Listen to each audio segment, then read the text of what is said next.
Casos inversos de ángulos. Con este vídeo vamos a aprender cómo se pueden dibujar rectas formando un ángulo determinado con otra. Como vemos aquí, el ángulo, queremos que una recta R forme un ángulo determinado con la recta S. También vamos a ver cómo dibujar rectas que forman un ángulo determinado con un plano y el ángulo que forman dos planos entre sí. Es decir, dibujar un plano Q que forme con otro P un ángulo determinado.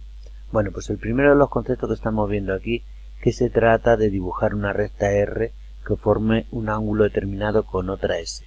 Estamos viendo ahí en el espacio que las rectas deben formar un ángulo de alfa grados, ¿vale? En este caso las rectas se cortan, con lo cual están definiendo un plano. Vamos a dibujar el lugar geométrico de las posibles rectas que forman entre sí ese ángulo determinado. Para ello tenemos que estar pensando en un concepto importantísimo, que es el concepto de cono de revolución. En el cono de revolución estamos viendo ahí que todas las generatrices R forman con el eje S, que es el eje del cono de revolución, el ángulo determinado alfa. Cualquier generatriz como la R formará con el eje el ángulo alfa que nos piden. Para ello tenemos que montar el cono de revolución, cuya generatrices R formen con el eje el ángulo que nos piden. Ahí estamos viendo un triángulo fundamental, que es, ahora lo veremos relacionado. Estamos viendo también que la base, con el cono de revolución, la base es perpendicular al eje del cono, a la recta S.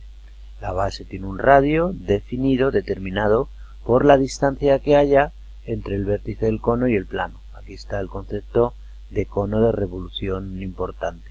Y como decíamos, cualquier generatriz R forma con la S ese ángulo alfa.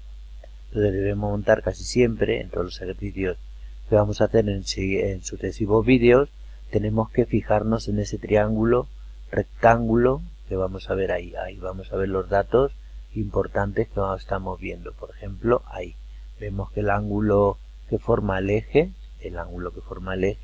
con el plano de la base es de 90 grados, que el ángulo que forman todas las generatrices con dicho plano es el ángulo beta, que nos servirá para, como decimos, en siguientes vídeos, que todas las generatrices R forman con el eje S, y así vamos con el eje S el ángulo alfa, y así vamos a obtener pues todo lo que estamos viendo. En sucesivos vídeos, como decimos, vamos a obtener lo siguiente: el ángulo que forma, dibujar rectas que formen con otra un ángulo determinado, lugar geométrico de las rectas R que forman con otra S un ángulo determinado, son las generatrices del cono de revolución, que forman con su eje todas dicho ángulo. El eje es el S, ¿vale? También en otro vídeo más adelante veremos, podremos definir rectas que forman un ángulo beta con un plano P, que ese puede ser el plano horizontal de proyección o cualquier otro plano. Ahí vemos que todas las generatrices forman el ángulo beta, ¿vale? En ese triángulo es muy importante. Y luego, por fin, al final del estudio de ángulos casos inversos, veremos que debemos dibujar planos que forman con otro un ángulo determinado.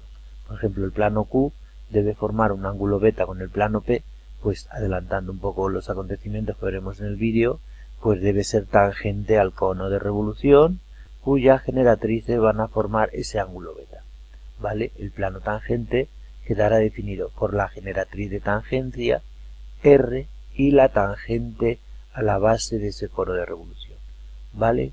Pues no tenemos que olvidar este concepto, que cuando hablamos de ángulos entre rectas y planos entre sí en el espacio, tenemos que estar pensando en el cono de revolución. Como vemos aquí, generatrices R forman todas un ángulo alfa con el eje S. Todas las generatrices tienen el mismo ángulo, forman el mismo ángulo beta con el plano P, que sabiendo que el plano P es perpendicular al eje del cono VO, que es la recta S, ¿vale?